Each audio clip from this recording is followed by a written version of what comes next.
H. G. Wells, La máquina del tiempo en la Edad de Oro. En un momento estuvimos cara a cara, yo y aquel ser frágil, más allá del futuro. Vino directo a mí y se rió. La ausencia en su expresión de todo signo de miedo me impresionó enseguida. Se volvió hacia los otros dos que lo seguían y les habló en una lengua extraña, muy dulce y armoniosa. Acudieron otros más y pronto tuve a mi alrededor un pequeño grupo de unos 8 o 10 de aquellos exquisitos seres. Uno de ellos se dirigió a mí. Se me ocurrió de un modo bastante singular que mi voz era demasiado áspera y profunda para ellos. Por eso moví la cabeza y señalando mis oídos la volví a mover.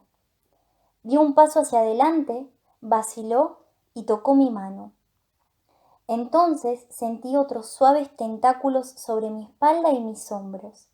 Querían comprobar si era yo un ser real. No había en esto absolutamente nada de alarmante. De veras tenían algo aquellas lindas gentes que inspiraba confianza, una graciosa dulzura, cierta desenvoltura infantil.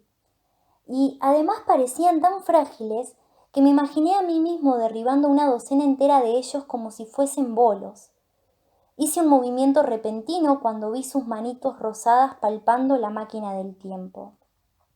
Por fortuna, no era todavía demasiado tarde, y pensé en un peligro del que me había olvidado hasta aquel momento, y tomando las barras de la máquina, desprendí las pequeñas palancas que lo hubieran puesto en movimiento y las metí en mi bolsillo. Intenté entonces hallar el medio de comunicarme con ellos. Viendo más de cerca sus rasgos, noté nuevas particularidades en su tipo de belleza, muy de porcelana de Dresden. Su pelo, que estaba rizado por igual, terminaba en punta sobre el cuello y las mejillas. No se veía el más leve indicio de vello en su cara y sus orejas eran singularmente menudas. Las bocas, muy chicas, de un rojo brillante, de labios más bien delgados, y las barbillas reducidas acababan en punta. Los ojos grandes y apacibles. Y, puedo parecer egoísta, me imaginé entonces que les faltaba cierta parte del interés que había yo esperado encontrar en ellos. Como no hacían esfuerzo alguno para comunicarse conmigo, sino que me rodeaban simplemente, sonriendo y hablando entre ellos en suave tono arrullado, inicié la conversación. Señalé hacia la máquina del tiempo y hacia mí mismo. Después, vacilando un momento sobre cómo expresar la idea de tiempo, indiqué el sol con el dedo. Enseguida una figura pequeña, lindamente arcaica, vestida con una estola blanca y púrpura, siguió mi gesto y después me dejó atónito imitando el ruido del trueno. Por un instante me quedé tambaleante, aunque la importancia de su gesto era suficientemente clara. Una pregunta se me ocurrió de golpe. ¿Estaban locos aquellos seres? Les sería difícil a ustedes comprender cómo se me ocurrió aquello. Ya saben que he previsto siempre que las gentes del año 802.000 y tantos nos adelantarán increíblemente en conocimientos, arte, en todo. Y de inmediato, uno de ellos me hacía de repente una pregunta que probaba que su nivel intelectual era el de un niño de 5 años, que me preguntaba en realidad si había yo llegado del sol con la tronada, lo cual alteró la opinión que me había formado de ellos por sus vestiduras, sus miembros frágiles y ligeros y sus delicadas facciones. Sentí un fuerte desengaño, el de construir la máquina del tiempo en vano. Incliné la cabeza, mirando el sol, e interpreté tan gráficamente un trueno que los hice estremecer.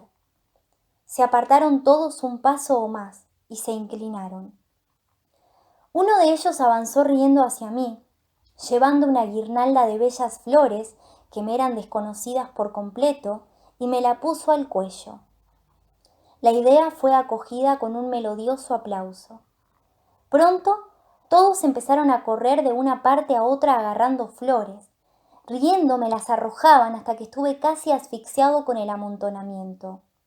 Ustedes, que no han visto nada nunca parecido, apenas podrán figurarse qué flores delicadas y maravillosas han creado innumerables años de cultura.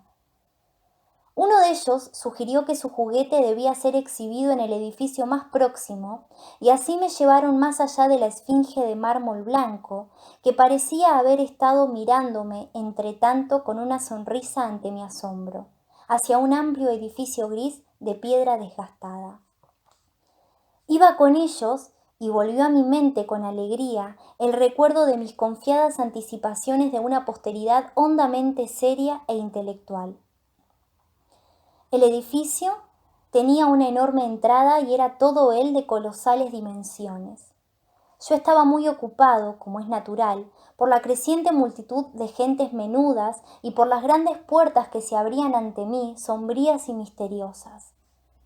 Mi impresión general del mundo que veía sobre sus cabezas era la de un confuso derroche de hermosos arbustos y de flores, de un jardín largo tiempo descuidado y sin embargo sin malas hierbas. Pude ver un gran número de extrañas flores blancas, de altos tallos, que medían quizás un pie en sus pétalos de cera extendidos. Crecían desperdigadas, silvestres, entre los diversos arbustos, pero, como ya he dicho, no pude examinarlas de cerca en aquel momento. La máquina del tiempo quedó abandonada sobre la hierba entre los rododendros. El arco de la entrada estaba ricamente esculpido y aunque no pude observar desde muy de cerca las esculturas, me pareció vislumbrar indicios de antiguos adornos fenicios y me sorprendió que estuvieran muy rotos y deteriorados por el tiempo. Vinieron a mi encuentro en la puerta varios seres brillantemente ataviados. Entramos, yo vestido con deslucidas ropas del siglo XIX, de aspecto bastante grotesco, enguirnaldado de flores y rodeados de una remolineante masa de vestidos alegres y suavemente coloridos, y de miembros tersos y blancos en un melodioso corro de risas y de alegres palabras. La puerta de gran tamaño daba a un vestíbulo relativamente grande, tapizado de oscuro.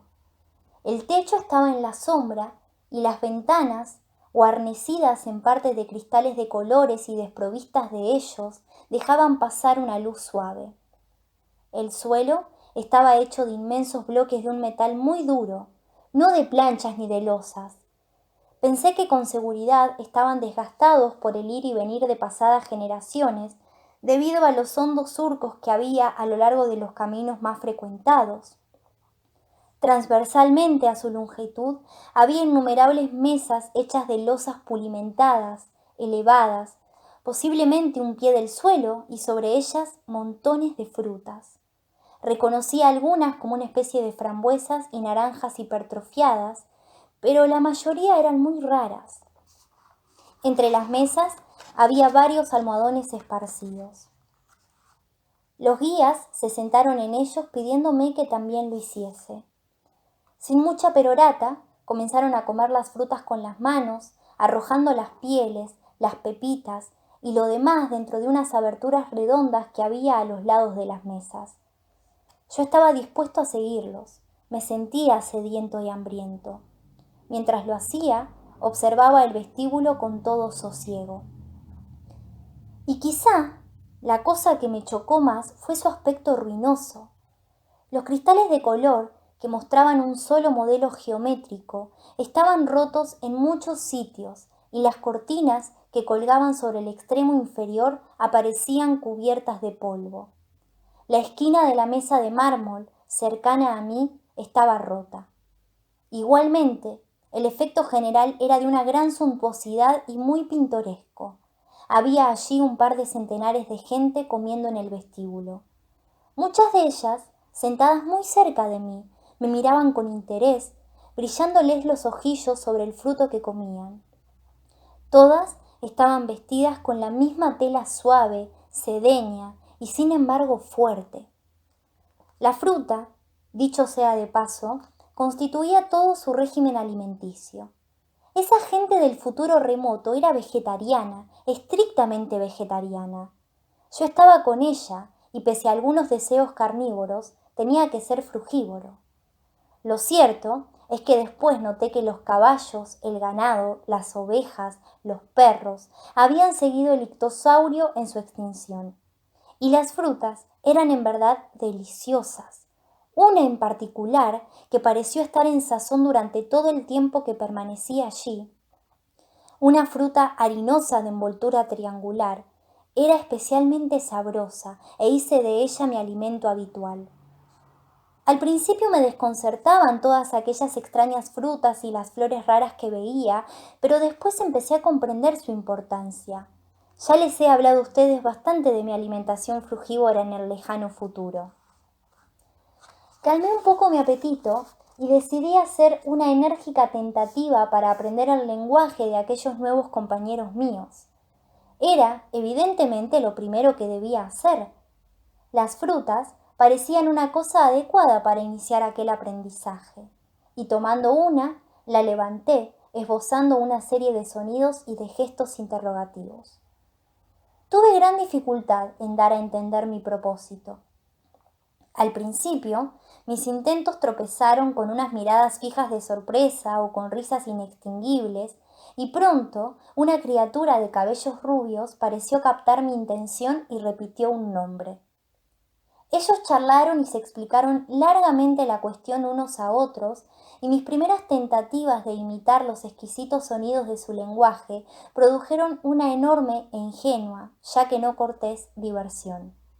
Aun así, me sentí un maestro de escuela rodeado de niños, insistí y conté con una veintena de nombres sustantivos al menos a mi disposición. Llegué entonces a los pronombres demostrativos e incluso al verbo comer. Era una tarea lenta, y esos pequeños seres se cansaron pronto y quisieron huir de mis interrogaciones, por lo que decidí, más bien por necesidad, dejar que impartiesen sus lecciones en pequeñas dosis cuando se sintieran inclinados a eso.